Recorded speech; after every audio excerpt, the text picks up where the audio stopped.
चलो वापस आते हैं, डिजाइन प्रिंसिपल से स्टार्ट करते हैं। इनको अपन सॉलिड प्रिंसिपल्स भी बोलते हैं, ठीक है, SOLID। उसका रीजन क्या है अभी आपको पता चल जाएगा। इनके जो प्रिंसिपल्स के एक्रोनिम्स हैं या इनिशियल्स हैं, उनको यूज करके सॉलिड बना हुआ है अपन। और बहुत फेमस प्रिंसिपल्स हैं। ये प्रिंसिपल्स मेनली बने हुए हैं सॉफ्टवेयर की रिलायबिलिटी को इम्प्रूव करने के लिए और उसकी मेंटेनेंस को इम्प्रूव करने के लिए।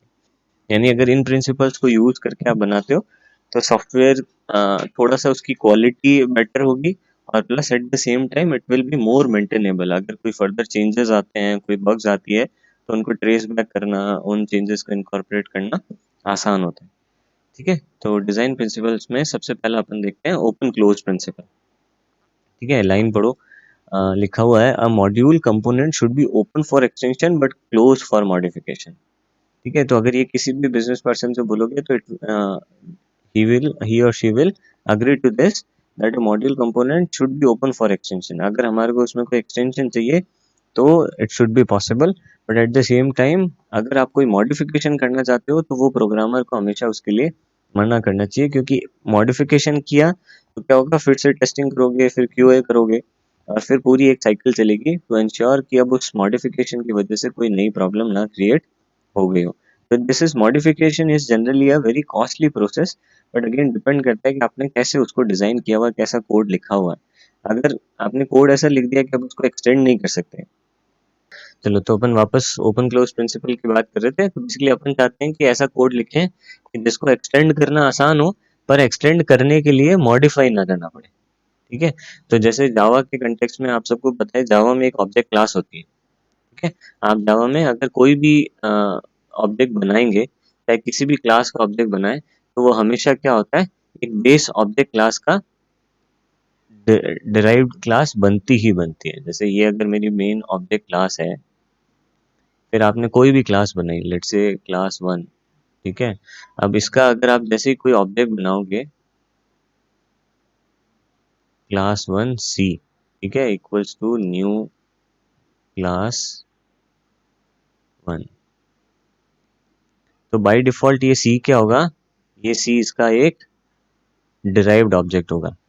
यानी कि आप चाहे यहाँ एक्सप्लिसिटली स्पेसिफाई करें ना करें, each class basically x tends this object class. ठीक है, तो अब जावा में ये क्यों करते हैं, इसका फायदा क्या होता है। जैसे जावा में एक कॉन्सेप्ट है सीरियलाइजेशन। जावा जब बना था तो उसमें इसको नेटवर्क को ध्यान में रखते हुए इसमें बहुत सारे फीचर्स डाले हुए हैं। तो सीरियलाइजेशन शब्द सुना हुआ होगा आप लोगों ने। Serialisation is basically representing any data structure, any data object within our system in form of bytes। ठीक है, आपके पास में कोई भी है, लेट से आपने एक ये जो क्लास बनाई थी, ये है लेट से एक क्लास स्टूडेंट बनाई आपने। ठीक है, इसमें बहुत सारे फील्ड्स होंगे, रोल नंबर होगा, फोन नंबर होगा, टेलीफोन नंबर होगा, है ना। उसके अलावा नेम होगा, उसका लेट से ब्रांच होगी, एंड सो ऑन, ऐसे बहुत सारे फील्ड्स होंगे। तो बेसिकली सीरियलाइजेशन क्या कहता है कि आप इस पूरी क्लास का, मैं अगर आपको एक ऑब्जेक्ट पास करूं S, तो आप मेरे को रिटर्न करो ऐसी कोई binary string 101011101000 and so on. ठीक है, या थोड़ा सा हाई लेवल पे बात करें तो आपको अगर मैं कोई भी डेटा स्ट्रक्चर पास करूं, मैंने कोई भी डेटा स्ट्रक्चर पास कर दिया, जैसे इस केस में मैं ये ऑब्जेक्ट पास कर रहा हूँ इस पर्टिकुलर क्लास का, तो क्या होना चाहिए, it should get converted into a string, a character string. तो जैसे इस केस में अपन ऐसा कुछ बना सकते हैं कि पहले रोल नंबर आ जाए, लेट्स से 19UFIA, ऐसा कुछ 1023, फिर कॉमा लगा के टेलीफोन नंबर आ जाए, लेट्स से 9876543210। फिर उसके बाद में नेम आ जाए, लेट्स से XYZ, ब्रांच आ जाए लेट्स से CAC, और इस तरह से अपन इसको रिप्रेजेंट कर देते हैं। तो दिस इज सीरियलाइजेशन। तो जावा में सीरियलाइजेशन इनबिल्ट है। जावा में आप किसी भी ऑब्जेक्ट को सीरियलाइज कर सकते हैं, whether that particular class support serialisation और नॉट। ठीक है, फॉर एग्जांपल जैसे जावा की जो भी इनबिल्ट क्लास अगर आपको यूज करेंगे, लेट से आप इंटीजर क्लास यूज कर रहे हैं, है ना, या फिर और थोड़ा सा बड़ी बात करें तो स्ट्रिंग क्लास अगर आप यूज कर रहे हैं, तो स्ट्रिंग को तो सीरियलाइज करना आसान है। उसके अलावा जावा जो कलेक्शंस हैं, जैसे अरेज हैं, ठीक है, अगर अरे आप यूज कर रहे हैं तो अब इन सबको अगर आपको सीरियलाइज करना है तो आपको क्या करना होता है, जो भी आपका क्लास का ऑब्जेक्ट है ओ डॉट आपको सिर्फ टू स्ट्रिंग फंक्शन कॉल करना होता है उसके ऊपर। ठीक है, जैसे ही टू स्ट्रिंग कॉल करोगे क्या होगा, उसका एक स्ट्रिंग फॉर्मेट में आपको कन्वर्जन मिल जाएगा, वो ऑब्जेक्ट जो है स्ट्रिंग में कन्वर्ट होके आपको मिल जाता है। कुछ केसेस में क्या होता है, वो एक प्रॉपर कन्वर्जन होता है। लेट्स से फॉर एग्जांपल अगर आपने स्ट्रिंग की अरे पास की है तो वो उसको इस तरह से प्रिंट कर देगा। ठीक है, लेट्स से ये पहला, फिर ये दूसरा, फिर तीसरा एंड सो ऑन। ठीक है, और उसके अगेंस्ट अगर लेट्स से कोई एडवांस डेटा स्ट्रक्चर है जैसे कि हैश मैप है, या फिर लेट्स से आप कोई ट्री यूज कर रहे हैं जावा कलेक्शंस में से, तो देयर इज अ पॉसिबिलिटी कि अगर उसमें टू स्ट्रिंग वेल डिफाइंड नहीं है, उसका टू स्ट्रिंग अलग से प्रोवाइड नहीं किया हुआ और जावा के स्पेसिफिकेशन में उसका टू स्ट्रिंग एग्जिस्ट नहीं करता है, तो क्या होता है, ऐसा कुछ एड्रेस सा प्रिंट हो जाता है, हेक्साडेसिमल कुछ एड्रेस प्रिंट हो जाता है उसके क्लास के नाम के साथ। तो जावा हैश मैप में भी ना, फिर ऐसा एट द रेट करके 0x2345B625 ऐसा कुछ प्रिंट हो जाता है। अच्छा, आप लोगों ने कभी ऐसा यूज किया है, ऑब्जेक्ट को आपने प्रिंट करने की कोशिश कर रहे हो और ऐसा ऐसा कुछ आउटपुट आ रहा हो 0x, ऐसा कुछ, जैसे अगर लेट्स से अगर ये स्टूडेंट क्लास ही है ना, मान लो स्टूडेंट क्लास का ही अपन ने एक ऑब्जेक्ट बनाया है, student S equals to new student, इस तरह से अगर अपन ने कोई ऑब्जेक्ट बनाया है और फिर मैं लिख रहा हूँ system dot out dot println और यहाँ लिख देता हूँ एस, तो आप क्या एक्सपेक्ट करते हैं क्या प्रिंट होगा, ये स्ट्रिंग प्रिंट होगी या नहीं होगी?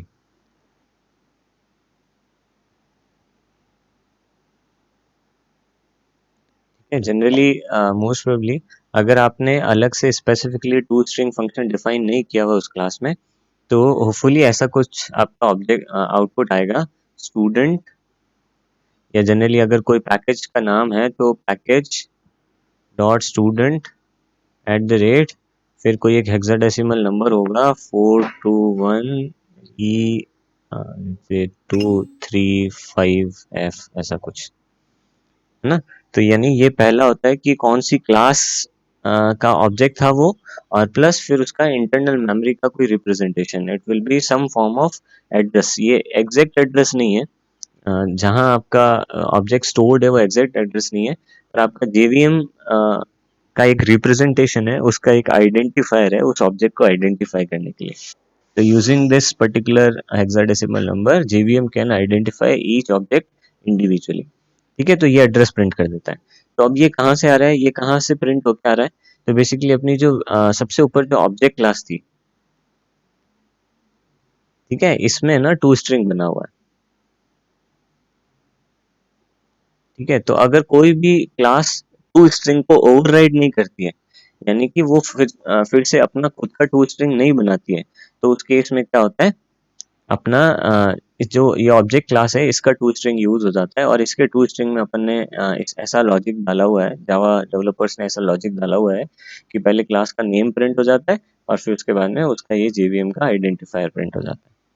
ठीक है, अगर अपन चाहते हैं कि नहीं अपनी जो क्लास है उसका भी प्रॉपर सीरियलाइजेशन होना चाहिए, तो अपने को क्या करना पड़ेगा, अपनी ये जो स्टूडेंट क्लास है इसके अंदर अपने को इस टू स्ट्रिंग को ओवरराइड करना पड़ेगा। ठीक है, ओवरराइड नोटेशन डालेंगे और फिर यहाँ पे डिफाइन कर देंगे string, it will return a string. अब ये जो प्रोटोटाइप है आपके टू स्ट्रिंग फंक्शन का, this should exactly match with the prototype of this to string function defined in object and so on. यहाँ पे अपन बना देंगे let's say string S equals to, सबसे पहले अपना रोल नंबर,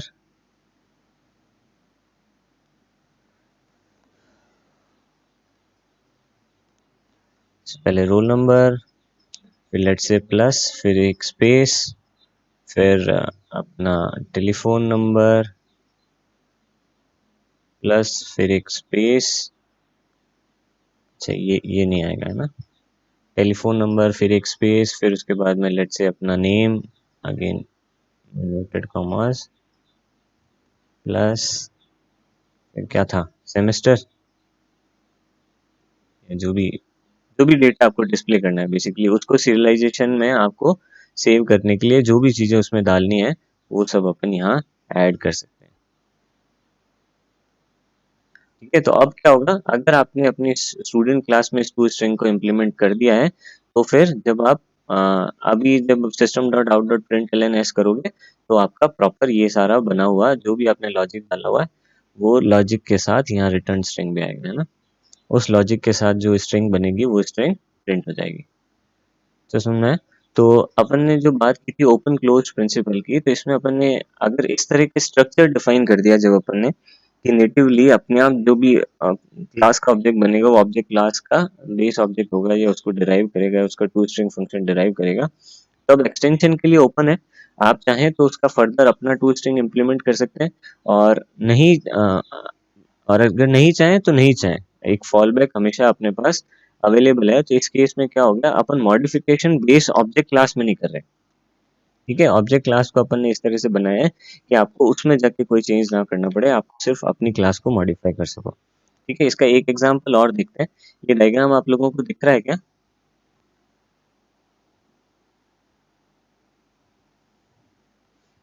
ठीक है, इस डायग्राम में इसको मैं थोड़ा सा बड़ा कर देता हूँ।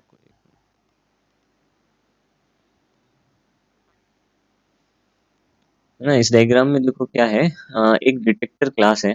ठीक है, लेट्स से इस क्लास का फंक्शन क्या है, ये लेट्स से कोई आईओटी बेस्ड सिस्टम है, उसमें ये डिटेक्टर क्लास डिटेक्ट करती है कि जो अपने अलग अलग सेंसर्स कनेक्टेड हैं अपने पर्टिकुलर डिवाइस के साथ, वो सारे सेंसर्स काम कर रहे हैं या नहीं कर रहे हैं, या उनकी क्या स्टेट है, वो एक्टिव स्टेट में है, डिसेबल स्टेट में चले गए एंड सो ऑन। ठीक है, ठीक है, तो ये डिटेक्टर क्लास है। लेट्स से ओरिजिनली अपने को ये तीन ही सेंसर्स मिले थे।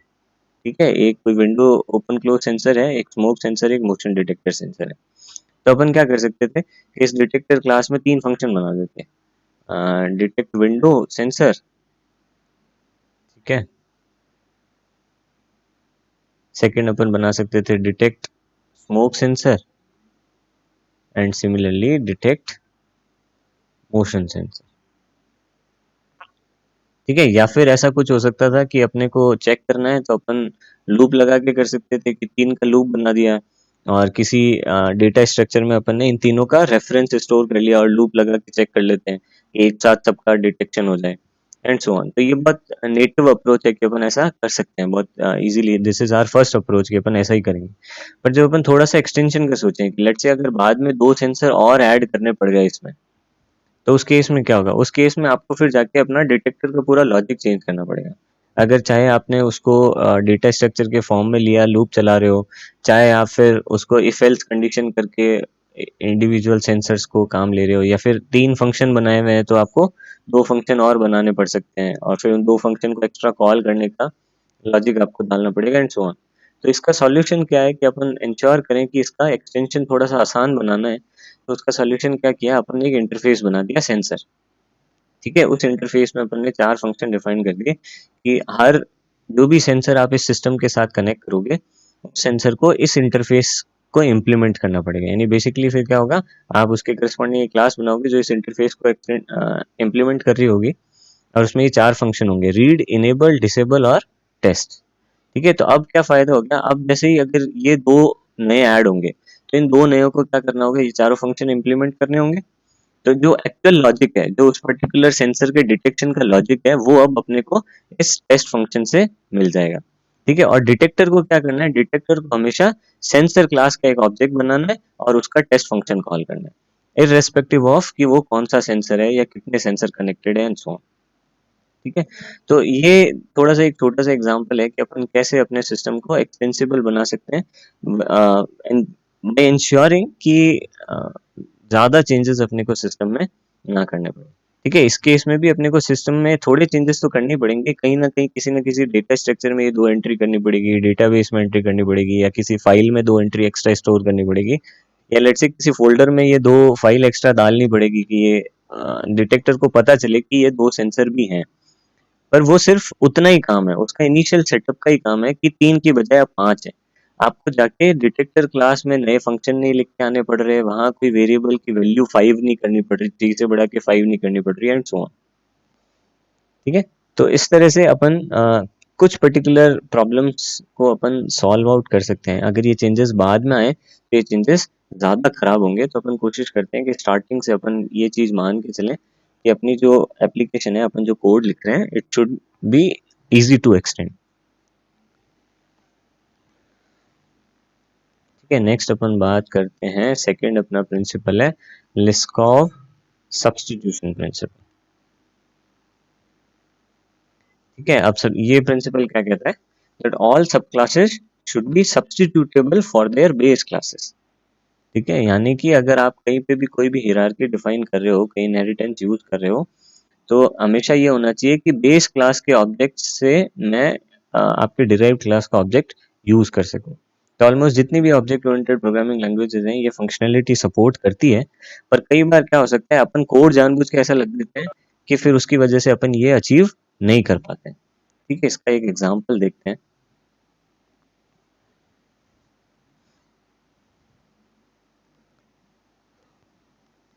लेट्स से मैं एक बेस क्लास बना रहा हूँ, सॉरी, क्लास बेस, राइट। ठीक है, इसमें कुछ डेटा एलिमेंट्स होंगे, अभी मैं उनको डिफाइन नहीं कर रहा। एक फंक्शन बना देता हूँ मैं, लेट्स से void draw में भी, है ना। लेट्स से ये यहाँ पे पैरामीटर में इनपुट लेता है, एक स्क्रीन क्लास का ऑब्जेक्ट लेता है। ठीक है, वो स्क्रीन कुछ भी हो सकती है, अपन उसकी डिटेल में नहीं जाएंगे। ये एक स्क्रीन क्लास का ऑब्जेक्ट लेता है और लेट्स से एक स्टेटस या एक कंटेक्स्ट नाम का ऑब्जेक्ट लेता है। किस कंटेक्स्ट में आपको ड्रॉ करना है, तो ये कंटेक्स्ट में अपन डिफाइन कर सकते हैं कि लेट्स से ब्लू कलर का पेन होना चाहिए, लाइन विड्थ कितनी होनी चाहिए, एंड थिंग्स लाइक दैट। तो ऐसा कुछ कंटेक्स्ट अपन साथ में पास ऑन करते हैं। ठीक है, ये ड्रॉ का अपन ने कुछ इम्प्लीमेंटेशन यहाँ पे दे रखा है। फिर मैंने एक दूसरी क्लास बनाई, चाइल्ड या डिराइव्ड, कुछ भी आप नाम रख सकते हो। ठीक है, अब बेसिकली क्या होगा, ये ड्रॉ फंक्शन इसमें डिराइव होके आएगा इन एनी केस, और यहाँ पे इससे रिलेटेड कुछ पैरामीटर्स होंगे जो कि इस ड्रॉ में काम आ रहे होंगे। अब अपन ने एक तीसरी क्लास बनाते हैं। ठीक है, तीसरी क्लास बनाई मैंने, क्लास डायग्राम। ठीक है, इसमें कुछ पैरामीटर्स होंगे, इसमें यहाँ पे कोई फंक्शन होगा, उस फंक्शन में क्या होगा, अच्छा सॉरी, मिटाओ इसको। उसमें यहाँ पे अपन एक फंक्शन बना रहे हैं, मे बी इसका कुछ रिटर्न टाइप होगा, फिर फंक्शन का कुछ नाम होगा मेथड,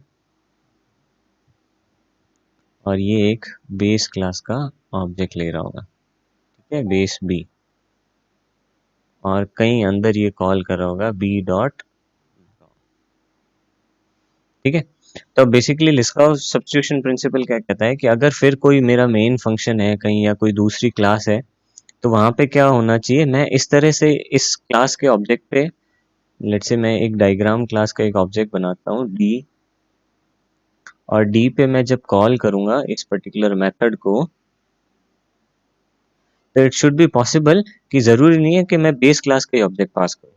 ठीक है, इट शुड बी अलाउड कि अगर लेट्स से मेरे पास कोई चाइल्ड क्लास का ऑब्जेक्ट है सी, तो मैं वो भी यहाँ पे पास कर सकूं, और फिर भी फंक्शनैलिटी वही होनी चाहिए। ठीक है, तो फिर आप कहोगे कि सर फिर ये चाइल्ड क्लास बनाई क्यों रहे, मतलब जब काम सेम ही कराना है, तो हो सकता है चाइल्ड क्लास में उसका कुछ एक्सटेंशन हो। ठीक है, पर ऐसा नहीं होना चाहिए कि चाइल्ड क्लास में आप कोई ऐसी चीज ऐड कर दो, या ऐसा कोई लॉजिक ऐड कर दो कि उसके बाद में अपन इस बेस क्लास के फंक्शंस को चाइल्ड क्लास के ऑब्जेक्ट के थ्रू यूज ना कर पाए। अब उसका कोई एग्जांपल अपन बना सकते हैं, ये थोड़ा सा मुश्किल है, कि ज़्यादातर लैंग्वेजेस एनफोर्स करती है इस तरह के स्ट्रक्चर्स अवॉइड करने के लिए, इस तरह के रूल्स बने हुए हैं कि आप ऐसा ना कर सको कि चाइल्ड क्लास से बेस क्लास के ऑब्जेक्ट काम ना आए। पर फिर भी लेट्स से कुछ लॉजिक बनाने की कोशिश करते हैं कि यहाँ पे बेस बोर्ड नाम की एक क्लास है। ठीक है, ये डिफाइन करता है कि लेट्स से कैनवास कैसा होगा। जैसे इस केस में मान लो ये ग्रे कलर का कैनवास है, लेट्स से ये बेस बोर्ड है, और चाइल्ड क्लास में अपन ने क्या किया इस बेस बोर्ड की लेट्स से एक नया अपन ने बना दिया एडवांस्ड बोर्ड,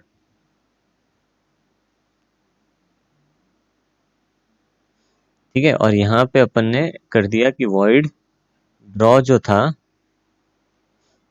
ठीक है, अब ये स्क्रीन एस भी लेता है, context as C as it is लेता है, पर अब ये जो कंटेक्स्ट ऑब्जेक्ट है, इस ऑब्जेक्ट में ये एक और एक्स्ट्रा पैरामीटर एक्सपेक्ट कर रहा है कि एडवांस बोर्ड का बैकग्राउंड कलर कैसा होना चाहिए। यानी इस कंटेक्ट सी के अंदर एक बोर्ड क्लास का ऑब्जेक्ट होगा, उसके अंदर एक एट्रीब्यूट होगा टाइप या बैकग्राउंड कलर, ठीक है, बीजी कलर।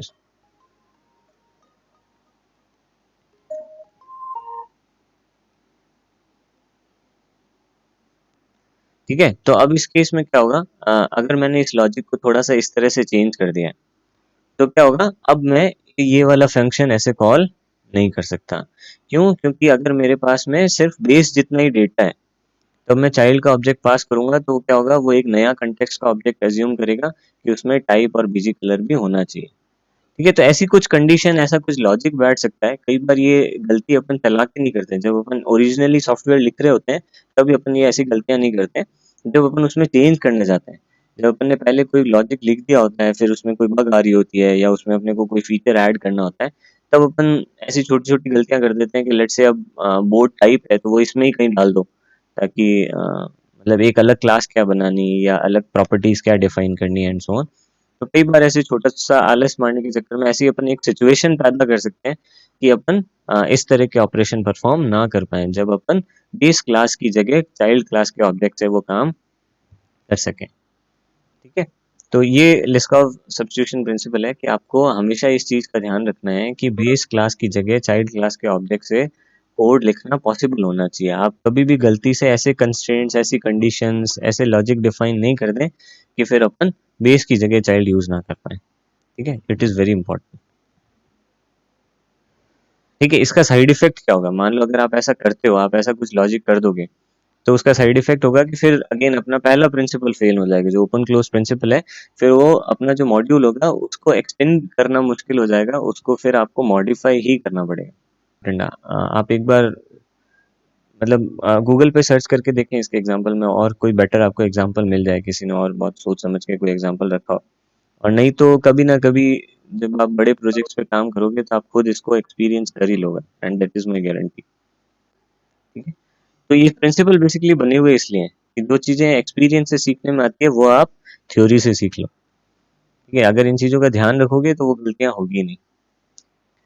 ठीक है, फिर थर्ड अपन प्रिंसिपल की बात करते हैं, that is dependency inversion principle. अब ये प्रिंसिपल कहता है that our application should have dependence on abstractions, जो एब्स्ट्रैक्शंस हैं, जो हायर लेवल चीजें हैं, उन पे डिपेंड करनी चाहिए, and not on the concretions, details पे डिपेंड नहीं करनी चाहिए। या दूसरे टर्म में बात करें दैट, तो अपने हायर लेवल ऑब्जेक्ट्स जो हैं किसी सिस्टम के, हायर लेवल जो अपने फंक्शंस हैं, they should not depend on lower level details of that system, of that system. ठीक है, तो इसका एग्जांपल है, जैसे जावा में आप बटन डिफाइन करते हैं, तो क्या करते हैं, लेट्स से आपको बटन बनाना होता है, तो आपके पास दो ऑप्शन है, या तो आप जो लाइब्रेरी के अंदर बटन क्लास है, अगर आप स्विंग यूज कर रहे हैं तो आप जे बटन यूज कर सकते हैं। तो आप क्या करते हैं, उसका ऑब्जेक्ट बनाते हैं, फिर उसको अपने पैनल वैनल में कहीं ऐड कर देते हैं एंड सो ऑन। ठीक है, ऐसा कुछ करते हैं। ठीक है, या फिर आपके पास दूसरा ऑप्शन है, आप कस्टम बटन्स डिफाइन करना चाहते हैं, मान लो लेट्स से आप उनका बिहेवियर चेंज करना चाहते हैं, लुक एंड फील चेंज करना चाहते हैं, तो आप अलग से क्लास बना सकते हैं, let's say class my button, जो कि इस जे बटन को एक्सटेंड करती हो। ठीक है, it extends J button. But in any of these cases, आप जो इस पर्टिकुलर बटन का लिसनर वाला पार्ट है, जो लिसनर वाला कोड है, लिसनिंग की जो फंक्शनैलिटी है, उसको आप इसके साथ एसोसिएट नहीं कर रहे हो। यानी आप ये नहीं कर रहे हो कि बटन की क्लास के साथ ही, जैसे लेट्स से अगर आप यहाँ बटन बना रहे हो, तो यहाँ पे जावा आपसे नहीं मांगता है कि जब आप जे बटन को इम्प्लीमेंट करोगे तो साथ में आपको इसका एक्शन लिसनर इम्प्लीमेंट करना पड़ेगा। ठीक है, ऐसा रिक्वायरमेंट आपके ऊपर नहीं है, बटन के साथ ये लिसनर एसोसिएटेड नहीं होता है। सिमिलरली अगर आप इसको एक्सटेंड भी करोगे तब भी जावा आपको फोर्स नहीं करता है, या स्विंग एपीआई आपको फोर्स नहीं करती है कि आप यहाँ पे इसका एक एक्शन लिसनर इम्प्लीमेंट करो, राइट? ये सबको पता है ना? यहाँ पे आपको लिसनर इम्प्लीमेंट करना जरूरी नहीं है। इनफैक्ट लिसनर इम्प्लीमेंट करना टोटली ही मैंडेटरी नहीं है, it is totally optional to you. अगर आप लिसनर इम्प्लीमेंट करना चाहें तो करें, नहीं करना चाहें तो बटन तो खाली वैसे भी बटन है ही है। ठीक है, तो इसका एडवांटेज क्या होता है कि लिसनिंग वाली फंक्शनैलिटी को आप टोटली इंडिपेंडेंट रख पा रहे हो, तो उसमें जो डिपेंडेंसी है वो बटन की डिपेंडेंसी लिसनिंग पे नहीं। अगर मैं इस क्लास को इस तरह से बना दूं कि लिसनिंग इंप्लीमेंट करना जरूरी हो जाए, तो क्या होगा, बटन की डिपेंडेंसी हो जाएगी लिसनिंग वाले इंफ्रास्ट्रक्चर पे, कि अब लिसन करते टाइम मेरे को देखना पड़ेगा कि अगर कोई लिसनर बन रहा है तो फिर मेरे को कंस्ट्रक्टर में कुछ पैरामीटर्स ऐड करने पड़ेंगे जो कि लिसनिंग वाली फंक्शनैलिटी से रिलेटेड होंगे, या लेट्स से मेरे को मेरे फंक्शंस के अंदर कुछ ऐसे पैरामीटर ऐड करने पड़ेंगे जो कि लिसनर को भी अपडेट करते होंगे या उसको कोई नोटिफाई करते होंगे, या कोई थ्रेड सेफ्टी इश्यूज मेरे को कंसिडर करने पड़ेंगे क्योंकि लिसनर कोई और भी हो सकता है, किसी और थ्रेड में भी बना हो सकता है, एंड सो ऑन। तो बहुत सारे डिपेंडेंसीज जो हैं वो अपने इस केस में ऐड हो जाती है, राइट। तो अपन ओवरऑल कोशिश ये करते हैं कि अपने जो हायर लेवल फंक्शनैलिटी है, जो क्या है कि बटन बनाना है, ठीक है। अपन कोशिश कर रहे हैं कि this should not be dependent upon our lower level functionality which is listening to the action event, listening to the click event of this particular button. तो this is dependency inversion principle. आपको हमेशा ensure करना चाहिए कि dependency उल्टी हो, जो lower level वाली डिटेल्स हैं वो हायर लेवल पे डिपेंडेंट होनी चाहिए, वो हायर लेवल को देख के बननी चाहिए, ठीक है। इसका एक सेकंड एग्जांपल अपन और देख सकते हैं कि लेट्स से एक मैनेजर क्लास आपको बनानी है, ठीक है। तो मैनेजर क्लास में क्या हो सकता है, अपन इस क्लास को इसलिए बना रहे हैं कि एक मैनेजर बहुत सारे एम्प्लॉयज को मैनेज करता है, तो अपन वो कुछ स्ट्रक्चर डिफाइन करने की कोशिश कर रहे हैं कि एक मैनेजर के पास कितने एम्प्लॉय हैं। तो लेट्स से एम्प्लॉयज के टाइप्स हैं, 3 तरह के एम्प्लॉयज हो सकते हैं। तो पहला हो सकता है लेट्स से एक डेवलपर हो सकता है, ठीक है। तो मैनेजर क्लास में क्या किया, मैंने एक डेवलपर अरे डिफाइन कर दी। फिर लेट्स से टेस्टर हो सकते हैं, ठीक है। तो मैंने टेस्टर की अरे डिफाइन कर दी। उसके अलावा लेट्स से मार्केटिंग पीपल हो सकते हैं, मार्केटर्स हो सकते हैं, तो एक उसकी अरे डिफाइन कर दी, एंड सो ऑन, ठीक है। लेट्स से क्या हुआ, थोड़े टाइम बाद में आपके पास रिक्वायरमेंट आई कि इसमें ना एक आप क्यूए पीपल अलग से ऐड करो, ठीक है, एक नया ट्रेंड आया है। या लेट्स से आप स्क्रम एक्सपर्ट को अलग से ऐड करो, ठीक है। कंपनी ने एक नया रोल क्रिएट कर दिया स्क्रम एक्सपर्ट। तो क्या हो रहा है, अब अपने को इस कोड को चेंज करना पड़ रहा है। अगर इस मैनेजर क्लास में अगर इस तरह के फंक्शन बने होंगे, ऐड डेवलपर, है ना, ऐड टेस्टर,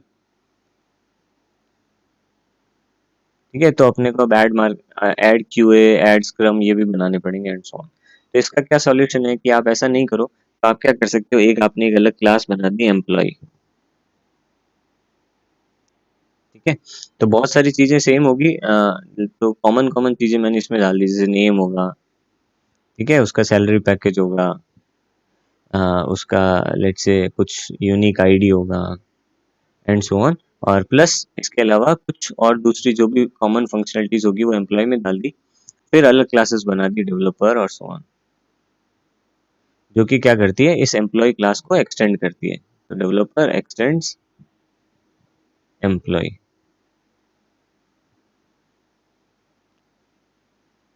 और फिर क्या कर सकते हैं, अपन अपनी ये जो मैनेजर क्लास थी इसको थोड़ा सा चेंज करेंगे वापस। अब इन सब की इंडिविजुअल अलग अलग अरे बनाने की बजाय अपन क्या कर सकते हैं, एक सिंगल अरे ले लेंगे कॉल्ड एम्प्लॉय। एक मैनेजर के अंडर में कितने भी एम्प्लॉय हो सकते हैं,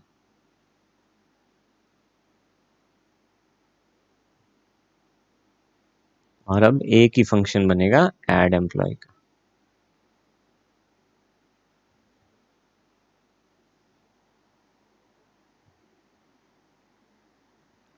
ठीक है। तो this is also dependency inversion.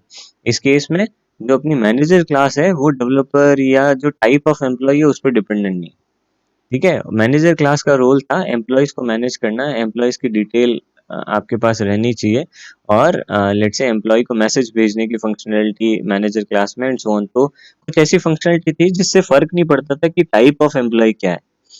तो अब manager class should not be dependent on type of employees, rather than the type of employee should be dependent on manager class। तो इस केस में क्या है, डिपेंडेंसी इन्वर्जन नहीं है इसमें, तो अपने डिपेंडेंसी रिमूवल ही कर दिया, अपने डिपेंडेंसी हटा ही दी। अब मैनेजर की डेवलपर पे कोई डिपेंडेंसी नहीं है, और डेवलपर की मैनेजर पे भी कोई डिपेंडेंसी नहीं है इन दिस पर्टिकुलर केस, ठीक है, समझ में है? तो ये हो गया अपना डिपेंडेंसी इन्वर्जन। ये थोड़े से कॉन्सेप्ट्स अभी आपको ना बहुत इम्प्रैक्टिकल लग रहे होंगे या थोड़ा सा समझ में कम आ रहे होंगे, क्योंकि आपको फर्स्ट हैंड एक्सपीरियंस नहीं है। जिन लोगों ने इन प्रॉब्लम्स को कहीं ना कहीं फील किया है, वो लोग कनेक्ट कर पा रहे होंगे कि हाँ ये प्रॉब्लम आती है, और अगर पहले इन चीज़ों का ध्यान रखते तो ये प्रॉब्लम बाद में नहीं आती। पर मतलब वो कहते हैं ना कि मतलब भाग के गिरने के बाद ही भागना सीखना जरूरी नहीं होता। कभी कभी आप बिना गिरे भी भागना सीख सकते हो। ठीक है, बस थोड़ा सा आपको सड़क पे देख के चलना होता है। तो वो वाली बात है, ये प्रिंसिपल्स अपन इसलिए सीख रहे हैं कि अपन खुद गलती करके सीखें। इसकी बजाय अपने को पहले से अगर कुछ चीज़ों का ध्यान रखें तो वो गलतियां या वो प्रॉब्लम्स अपने कोड में आएगी ही नहीं। डिजाइन प्रिंसिपल्स का मेन पर्पस यही है। फिर नेक्स्ट अपन बात करते हैं इंटरफेस सेग्रीगेशन प्रिंसिपल की। तो ये प्रिंसिपल क्या कहता है, that instead of many client specific interfaces, it is always better to have many client specific interfaces rather than a single general purpose interface। ठीक है, इसका एक एग्जांपल, इसका बहुत अच्छा सा एग्जांपल है। लेट्स से आपके पास एक रिक्वायरमेंट आई कि आपको एक कॉफी मशीन के लिए कोड लिखना है। ठीक है, तो आपने क्या किया, एक क्लास बना दी लेट्स से कॉफी मशीन।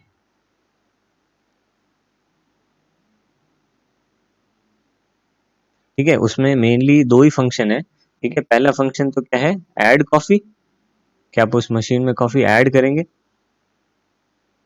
और ब्रू कॉफी, ठीक है, आप उसमें कॉफी बनाएंगे। ठीक है, दो ही ऑपरेशन थे।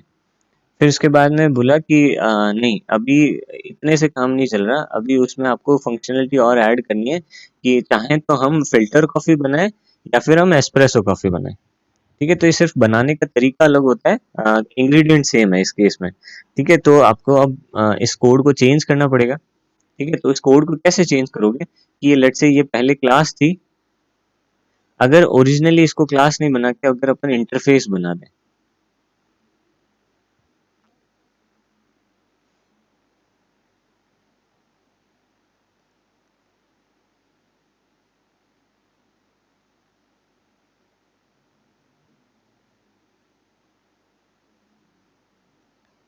ठीक है, और इन दोनों जब इंटरफेस बना देंगे तो क्या होगा, इन दोनों फंक्शंस का कोड आप यहाँ पे डिफाइन नहीं करोगे, और यहाँ पे इनका क्या रहेगा, सिर्फ सिग्नेचर्स रहेगा।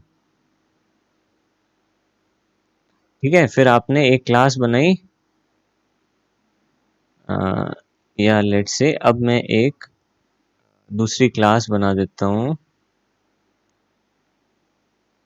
Coffee maker.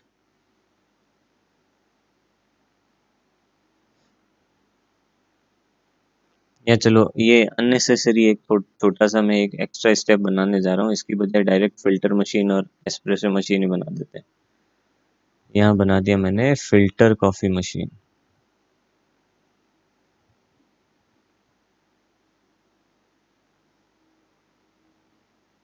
यहाँ पे क्या करेंगे, अब अपन इन दोनों फंक्शंस को इम्प्लीमेंट कर देंगे, ऐड कॉफी और ब्रू कॉफी। तो इस केस में क्या होगा, इस ब्रू कॉफी में जो लॉजिक जाएगा वो जाएगा फिल्टर कॉफी बनाने वाला।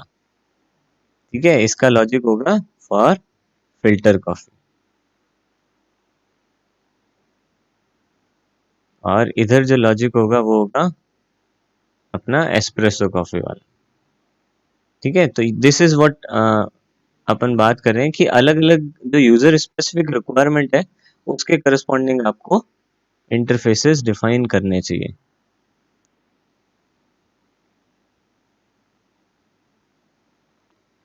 ठीक है, अगेन ऐड कॉफी इसमें भी इम्प्लीमेंट हो जाएगा। अब अगर अपन चाहें, जो मैं पहले जो काम कर रहा था, मैं क्या कर रहा था, इन दोनों मशीन में ऐड कॉफी का ऑपरेशन जो है वो सेम होगा। ठीक है, इन दोनों में कोई डिफरेंस नहीं है, तो मैं चाहता था एक और क्लास यहाँ बना सकता था, क्लास बेसिक कॉफी मशीन। ठीक है, और वो क्या करता है, इस ऐड कॉफी को इम्प्लीमेंट कर देता और ये दोनों उसको एक्सटेंड कर लेते, तो ये एक फंक्शन अपने को दो बार बनाने से अपन बच जाते। इसलिए पर चलो कोई बात नहीं, इस पर्टिकुलर एग्जाम्पल के लिए इतना ज़रूरी नहीं है। इस पर्टिकुलर एग्जाम्पल के लिए बस ये समझ में आया अपने को कि ये ब्रू कॉफ़ी जो है, इसका दोनों जगह इम्प्लीमेंटेशन अपना अलग-अलग अपन कर सकते हैं। यहाँ पे फ़िल्टर कॉफ़ी बनाएगा ये फंक्शन, और यहाँ पे ये एस्प्रेसो कॉफ़ी बनाएगा। तो लॉजिक समझ में आया? तो कई कई बार अपने को कोड ऐसा लिखना चाहिए कि जिसमें अपन अपने जो इंटरफेसेस हैं, जो अपनी क्लासेस हैं, उनको अपन इस तरह से बनाए कि अलग अलग जो यूजर स्पेसिफिक कोड है उसको अपन सेपरेट कर पाए, मर्ज करने की कोशिश नहीं करें। इसके अलावा अपन दूसरा ऑप्शन क्या कर सकते थे कि अपन यहीं पे ऐड कॉफी, अच्छा दूसरा एग्जांपल बताते हैं, आप इसको गलत तरीके से कैसे कर सकते हैं। जैसे ये तो सही तरीका हुआ, ठीक है, गलत तरीका क्या हो सकता था, ये मेरे पास कॉफी मशीन क्लास थी, ठीक है, क्लास कॉफी मशीन, इसको अपन ने इंटरफेस में कन्वर्ट कर दिया, कर दिया। तो क्या हो गया, अब दो फंक्शन हो गए, ऐड कॉफी और ब्रू कॉफी। पर ये दो तो यहाँ आएंगे आएंगे, इसके अलावा मैंने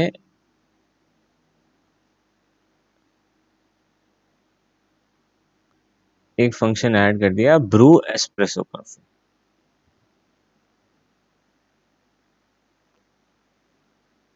ठीक है। फिर मैंने बनाया फिल्टर कॉफी मशीन, ये क्या करेगा, ये भी उसी इंटरफेस को इम्प्लीमेंट करेगा। पर यहाँ पे क्या होगा, ये जो ब्रू एस्प्रेसो कॉफी है इसको अब अपने को इम्प्लीमेंट तो करना पड़ेगा, क्योंकि अपन उसी इंटरफेस को एक्सटेंड कर रहे हैं। पर यहाँ क्या करेंगे, अपन इसके अंदर कोड डाल देंगे थ्रो एक्सेप्शन,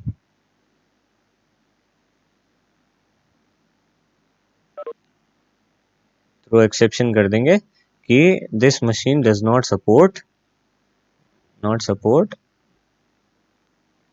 एस्प्रेसो कॉफी,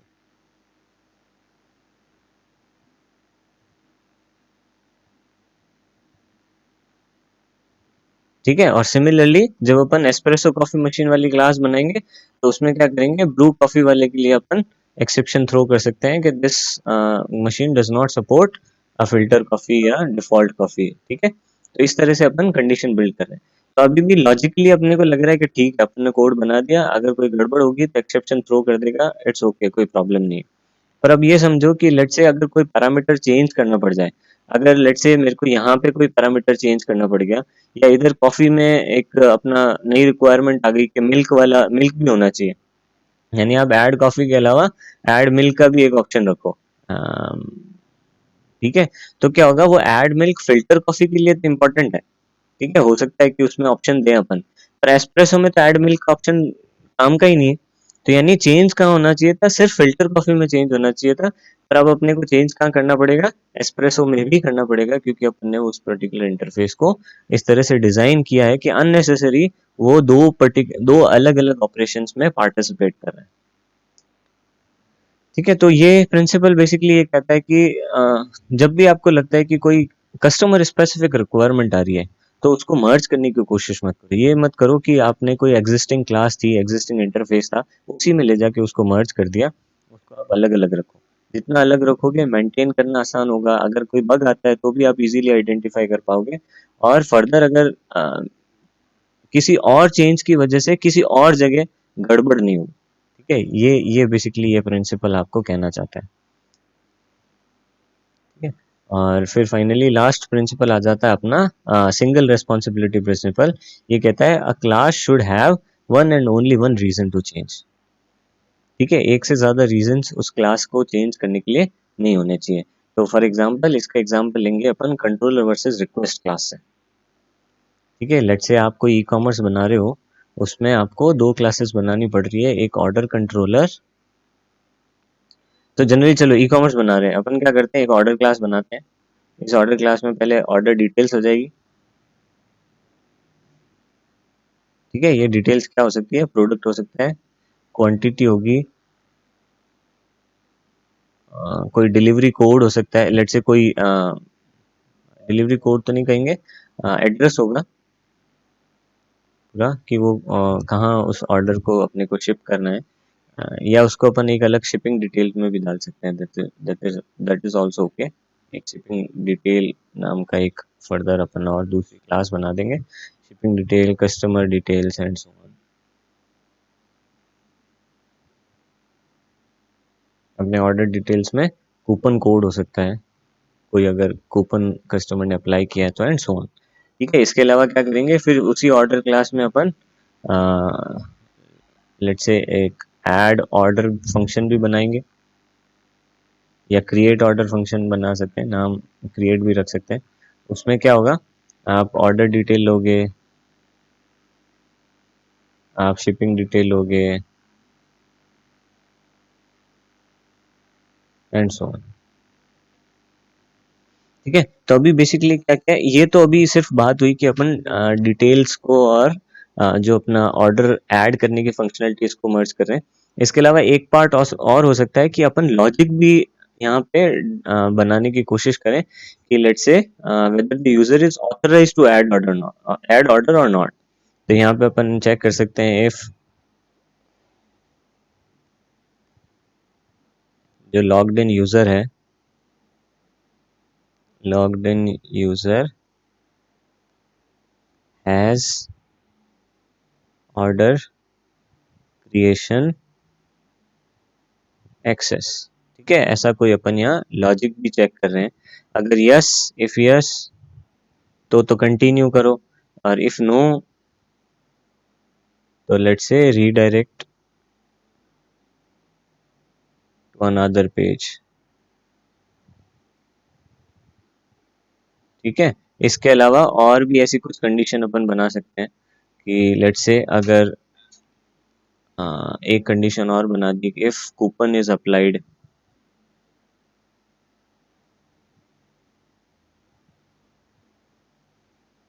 तो जो ऑर्डर क्रिएशन है उसमें कुछ चेंजेस आ जाएगा। तीसरी कंडीशन हो सकती है कि if it is a premium customer, let's say जैसे अमेजोन प्राइम होता है कि आपने प्राइम ले रखा है, if it is a premium customer, तो फिर कुछ कंडीशन हो सकती है। अगर प्रीमियम कस्टमर है तो ऑर्डर क्रिएशन में कोई चेंज आ सकता है एंड सो ऑन। तो there could be many many conditions in this which are basically related to application logic, जिसका कि क्रिएट ऑर्डर जो डेटाबेस में एंट्री करना है उससे कोई लेना देना नहीं। तो अपन यहाँ पे क्या कर रहे हैं, बहुत सारी चीजों को अपन ने मर्ज कर दिया। ठीक है, अपन ने ऑर्डर डिटेल्स भी यही मैनेज कर रहे हैं, शिपिंग डिटेल्स भी यही मैनेज कर रहे हैं। उसके अलावा अपन जो डेटाबेस में इंसर्शन की फंक्शनलिटी है वो भी यहीं पे हो रही है। उसके अलावा जो एप्लीकेशन लॉजिक है उसका ऑथराइजेशन है या वो प्रीमियम कस्टमर है या नहीं है, इस तरह की चीजें भी यही मैनेज कर रहे हैं। तो अपन ने बहुत सारा काम एक जगह ऐड कर दिया। अब क्या होगा, अगर कहीं पे भी कोई चेंज हुआ, लेट्स से अगर आपने अब प्रीमियम कस्टमर वाली स्कीम बंद कर दी है, तो क्या होगा, आपको इस क्लास में आके भी चेंज करना पड़ेगा। ठीक है, या अगर प्रीमियम कस्टमर के लिए आप कुछ नया कर रहे हो, उनको कह रहे हो कि लेट्स से प्रीमियम कस्टमर के लिए अलग कैटलॉग दिखेगा, या प्रीमियम कस्टमर का ऑर्डर क्रिएशन में 4 पैरामीटर्स एक्स्ट्रा होंगे, है ना? तो इस तरह की चीजों में फिर क्या होगा, चेंज तो हो रहा है प्रीमियम कस्टमर वाले लॉजिक में, या जो अपना एप्लीकेशन का फ्लो है कि कौन सा पेज दिखना चाहिए या किस तरह का ऑर्डर क्रिएट होना चाहिए, वो चेंज होना चाहिए। पर उसकी वजह से अननेसेसरली इस पर्टिकुलर क्लास को भी अपने को चेंज करना पड़ेगा। तो बेसिकली बेसिकली जैसे जो अपने इंटरफेस वाले में करना चाह रहे थे कि there should be dedicated interfaces for different different customer specific requirement, तो उसी तरह जो एक क्लास है उसकी भी एक पर्टिकुलर सिंगल रेस्पॉन्सिबिलिटी होनी चाहिए जिसके लिए वो बनी हुई है। वो या तो डेटाबेस से डील करिए तो डेटाबेस से डील करे, एप्लीकेशन लॉजिक से डील करिए तो एप्लीकेशन लॉजिक से डील करे, या फिर वो कंटेक्स्ट में काम आ रही है, अगर वो डिटेल्स सिर्फ इधर से उधर डिटेल्स पास ऑन करने के लिए काम आ रही है तो सिर्फ उसी के लिए काम है। तो इंश्योर करना चाहते हैं कि कम से कम रिस्पॉन्सिबिलिटी किसी एक क्लास को दें ताकि ज़्यादा से ज़्यादा कोड की मेंटेनेंस को अपन इम्प्रूव कर सकें और इंश्योर कर सकें जब चेंज करना पड़े तो मिनिमम से मिनिमम क्लासेस जो हैं वो इफेक्ट हो। ठीक है, तो this is called single responsibility principle. ठीक है, तो होपफुली मेरे ख्याल से आप लोगों को ये काफ़ी अच्छे लगे होंगे प्रिंसिपल। तो ये अपने सॉलिड प्रिंसिपल हैं। आप देखो, S is single, single responsibility से एस ले लिया अपन ने, फिर अपन ने ओपन क्लोज प्रिंसिपल से ओ ले लिया है, फिर अपन ने लिस्टॉव सब्स्टिट्यूशन प्रिंसिपल से एल, फिर इंटरफेस एग्रीगेशन से आई, और डिपेंडेंसी इन्वर्जन से डी। तो इन सारे इनके इनिशियल्स को लेके we call it solid principle. ये थोड़ा सा याद रखने में इजी रहता है। तो जब भी अपन कोड का आर्किटेक्चर डिजाइन कर रहे हैं, अपन क्लासेस बना रहे हैं, क्लासेस के अंदर मेथड्स को डिफाइन कर रहे हैं, क्लासेस के अंदर डेटा एलिमेंट्स को डिफाइन कर रहे हैं, उनके बीच के रिलेशनशिप डिफाइन कर रहे हैं, उनके इवेंट्स की मॉडलिंग कर रहे हैं, किस इवेंट पे कौन सा फंक्शन कॉल होगा, थिंग्स लाइक दैट। तो अपने को इन एटलीस्ट इन 5 प्रिंसिपल्स का ध्यान रखना चाहिए। इसके अलावा भी और कई सारे प्रिंसिपल्स हैं इस तरीके से, और कई सारे फ्रेमवर्क्स हैं जो कि इस तरह के प्रिंसिपल्स को डिफाइन करते हैं। पर मेनली अगर आप ऑब्जेक्ट ओरिएंटेड प्रोग्रामिंग कर रहे हैं, जो कि that is mostly the case in most of the times these days, तो आपको इन 5 प्रिंसिपल का तो एटलीस्ट ध्यान रखना ही रखना। अल्टीमेटली घूम फिर के ये पांचों प्रिंसिपल एक ही तरह की बात कर रहे हैं कि जो मेंटेनेंस एफर्ट है वो कम से कम होना चाहिए, चीजें आपस में कनेक्टेड कम से कम होनी चाहिए। और लेट्स से आप कोशिश करो कि आपको ज़्यादा क्लासेस, ज़्यादा इंटरफेसेस बनाने पड़े तो कोई प्रॉब्लम नहीं है, पर उनकी फंक्शनलिटी को मर्ज मत करो ताकि जब एक चेंज आए तो रिपल चेंजेस अपन अवॉइड कर सकें। ठीक है, तो that is why we study and we use this principle. ठीक है, तो हो सकता है ये प्रिंसिपल्स अभी काफ़ी थ्योरेटिकल लग रहे हो आपको, पर ये थ्योरेटिकल नहीं है, ये बहुत ज़्यादा प्रैक्टिकल है।